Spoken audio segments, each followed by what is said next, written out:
Hello everyone, welcome to Pack Tactics. So, just suddenly, after the feedback closed for UA7, they dropped a new UA immediately after that. Now we're at UA 8, or 1D&D 8, or whatever they're calling this. I don't even know anymore. But anyways, Daniel's here again. Hey! We're just going to be covering the cantrips. We're not interested in houses. You see, we're murder hobos. And, murder hobos don't have homes. If we had a home, then we're just murderers. Fair enough. Acid Splash. Basically, now, instead of it only targeting 2 creatures, now it's an AoE. Like a 5-foot AoE. That's basically the same as how it works in Baldur's Gate, which I think is funny. I think in general they took some inspiration of the changes in Baldur's Gate. I think it's a good change. I probably still wouldn't pick up the spell. I also think it's a good change. It's not exactly to Baldur's Gate because the Baldur's Gate one also gives the creature -2 AC. Yeah, acid itself is a condition there. True. Yes. You think this is worth picking up for anyone? No, but I mean, if you're playing in a campaign where you're just killing kobolds or goblins at the very beginning, then this could be pretty good. Other than that, it's not really worth picking up, and it's definitely not worth casting at higher levels. It definitely is an improvement over the 5e version, though, just straight up. So, good change in general, I'd say. Next, Blade Ward. Blade Ward is basically warding flare now. Kind of, yeah. Blade Ward is rather interesting in 5e, I'd say, because at later levels, it's the time when it gets good, At the start, you'd probably just prefer to dodge, and at later levels, you would cast Blade Ward. They completely changed that interaction, because you can dodge and Blade Ward, but, no reason to do so. But your action is left aside, even if you want to cast this spell. I think it's okay. A lot of people talked about how it's super overpowered and such, but the thing is, it's melee attacks only, so I don't think it's too bad. I think it's interesting how this is actually quite good if you're armor dipped and such, so you're just chilling with 19 AC, and if there's not that many enemies attacking you, this can actually be better than shield, because enemies rarely hit you, Yeah, I mean... And attacks that do get through, then shield may not be enough. In Tier 1, this is incredibly strong. It is, I would say. Because usually, most enemies only do 1 attack. And then again, now that I think more about it, usually most enemies only do 2 attacks.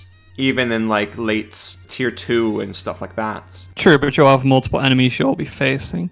I think this is an interesting cantrip. I think it's definitely a premier option if you're dipping in one of the classes it's available to pick up, because it's not based on stats or anything like that. I don't think it's necessarily overpowered, but it likely is unnecessary to increase the resilience of casters even more. If they just nerf shield to the ground, then maybe it's fine. I don't know. I don't think it's overpowered either, but at the same time, I'm kind of on the fence because I really like the old version of Blade Ward, that uniqueness of when dodge becomes bad, then Blade Ward is the second option, which is very unique. There's no cantrip that scales in that kind of weird way, if you know what I mean. I made a video about it. Link right here to understand what I'm talking about. The cantrips that work in that way are Firebolt and Toll the Dead, actually. I mean, sure, but Firebolt and I get what you mean. Firebolt and Toll the Dead are always good throughout the whole progression, right? This yeah, but I'm saying when dodge is not the option, you do those, of course. Oh, but yeah, I get what you mean. Yeah. Well, anyways, next. Chill Touch is now a touch spell that deals 1d10 damage rather than 1d8. And it no longer has the rarely used undead specific effect, okay? Yeah, Chill Touch is now actually a touch spell, which is something a lot of people complain about. It's neither cold or touch in 5e, and I personally think that is a bit weird, though them changing it to touch makes me want to cast the spell even less, because you have to go into melee to get it off. Yeah, I agree. In general, do think that this spell is not good enough, because this spell is good in a situation where you are in melee and the regaining of hit points of an enemy is like something that matters, and you don't want to expend actual resources to kill them faster, which is such a niche place in the game. Like, usually if healing is an issue, increase your output, you know? Anyways, next. Friends. Friends has been completely changed. Now it forces the target to make a save against being charmed briefly. And it removed the effect of, like, after the duration goes away, people become hostile towards you. Which I think is really weird, because that part of Friends did make sense. I guess the name Friends spell didn't make sense. That was the problem. I don't really like the changes they made to the cantrip. I think making it a saving throw is not the right decision. I understand why they did it, because the charmed effect is quite strong. You know, they can't really harm you if they're charmed, but, you know, at that point, I just changed it so you have advantage on social checks only, you know, instead of putting the charmed condition there, and then remove the saving throw. That's not too overpowered. Like, wow, give your bard advantage on talking. Oh no. Daniel, if somebody casts this on you in real life, would you be mad? Charmed is maybe a bit much, you know, but if they just got better at convincing me on something, then whatever. Every politician, every Dutch politician would be casting that on you. I see. Yeah, you'd be in real trouble. Very spooky.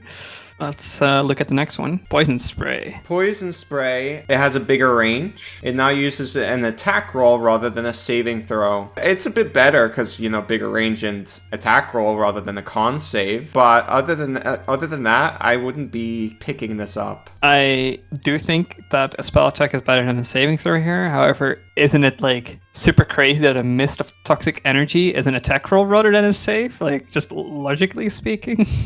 Spray does make sense, just the description should maybe be changed a bit. Yes. I like the change, though. Yeah, I also probably wouldn't pick the spell necessarily. Anyways, There's actually another damaging cantrip that I would pick up as Druid, which is Produce Flame, which they have also changed. The changes are like incredibly nice for Druids. This cantrip as well has an increased range from 20 to 60. And, well, this is not too meaningful most of the time, but it can also target objects now. So if you want to destroy objects for some reason or another, you can use Produce Flame. There is, of course, the change here that you first need a bonus action and then use an action to actually throw the flame. So it's kind of similar to Magic Stone in that sense. But this is likely a cantrip I would pick up, because the difference between 30 and 60 feet in a sense of being away from an enemy, that's quite meaningful. I like the changes. I agree. Next, Shillelagh. Shillelagh now scales. And it now deals force damage. Scaling, so now at level 5 it goes up to D10, then at 11 it goes to D12, and 17 2D6. This is just clearly still a meme cantrip. Like, no, I'm sorry, this is just bad. Yeah, I'm not casting this. Wow. I mean, there's of course druids who are going to be wanting to run into melee, use their bonus action to improve their quarterstaff, and then bonk people. And it's cool for them. It's not a good cantrip, but I doubt they're gonna make it a good cantrip, so... I do like that there are now more cantrips that are more like reasonable picks, yeah. Reasonable picks, yeah, because that makes the game more fun to have more options. I agree. But anyways, next, Shocking Grasp. This one is interesting, and is it? Look at how they massacred my boy. Come on. They did massacre it. Now, there is a reason why they did this, but I don't think it's the reason they had in mind. Because they say right here in the notes, shutting down all reactions is too powerful for a cantrip. There's some sort of weird interaction with Vecna, because Vecna's like a new monster sheet. And there's like a weird interaction with Shocking Grasp and Vecna, from what I remember. Oh, I think I kind of get what you mean. Like, overall, a lot of monsters have been losing legendary actions and instead gaining special reactions. Yeah. Is that what you're talking about? That's what I'm talking about. I mean, it's sort of powerful to get rid of those, but then why are they changing monsters in that way? That is very Why are they making that reactions? That is very true. And they didn't mention this in the notes here. But anyways, I don't think that's why they think it's overpowered. I think they just think Shocking Grasp in general is overpowered. And if they think that, I think that's ridiculous. What do they think about this? If they think that, I wonder what they're going to do to other spells. Like, I can't wait for the fair nerf and the hypnotic buff, Like, it's going to be great. Yeah, what do they think about the disengage action? Yeah. Or incredibly overpowered, apparently. Or the dodge action. No, I don't know. In general, in 5e, Shocking Grasp is not a great cantrip, because the thing is, if you need to disengage, then you disengage. The small amount of damage and the potential chance of failure is not worth that trade-off. And now they've just nerfed it so much, like, it's only on opportunity attacks. This is just... why? Anyway, Spare the Dying has also received a change. It now actually has a scaling in range, which is, I think, a pretty cool change. I don't really see a reason not to buff this super weak cantrip in 5e. Next, True Strike. It's probably the most interesting one, I think. True Strike in 5e is just... Like, optimization knowledge is... Well, it differs per player, A lot of people don't know what is good in the game or what is bad, and opinions differ greatly. True Strike is one of those options where 99.99% of the community actually knows what's up. In 5e, it's just a mess of a cantrip. So I'm happy they know that they have to change it. What do you think about the changes themselves? I am thrilled that they changed it, because I've had a player who tried to make True Strike work, right? I've even seen like a video of, I forget the name of the guy, Z. He also tried to optimize this spell, and both times, from experience and from that video, both times, both those players were overthinking the spell, and they found out in the worst way that this is garbage. So I'm happy that they removed that trap, so we don't need to think about it or even talk about it. Now, is this a good cantrip right now? What do you think? I think it's actually pretty good. At least in early play, it's better for casters to use their weapons than casting cantrips when they don't want to spend spell slots. And this increases their potency there. So if you're comparing yourself to let's say Barbarian without Rage, you're basically outputting the same damage now, because your spellcasting stat will be the one used for your attack rolls, and the Barbarian probably has around the same stats, It's once again casters kind of eating the pie of martials, or however you would want to call that, Casters get everything. And it's definitely not overpowered, because I'm quite certain that you would prefer to use other damaging cantrips at 5th level and beyond. All right. What would you do? Would you keep it like this?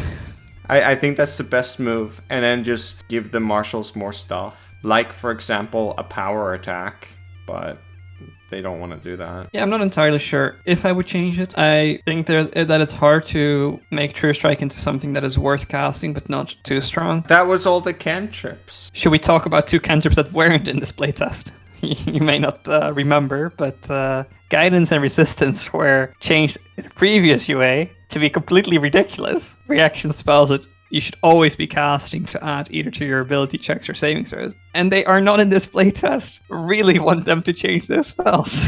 Yeah, that is odd. I really hope that we're still going to see Guidance and Resistance changed, but I am not very hopeful anymore now that it's not in this playtest, Maybe final closing words about the playtest as a whole. We're kind of nearing the end of its trajectory. Are you not scared for the options that won't get another revision, like the Bard, who basically has to change completely since its last UA, and it won't get another playtest? That is very strange to hear with the Bard. I really hope they keep the pick a spell list option. That's the thing that I care about the most. Spell lists are gone, so that's impossible.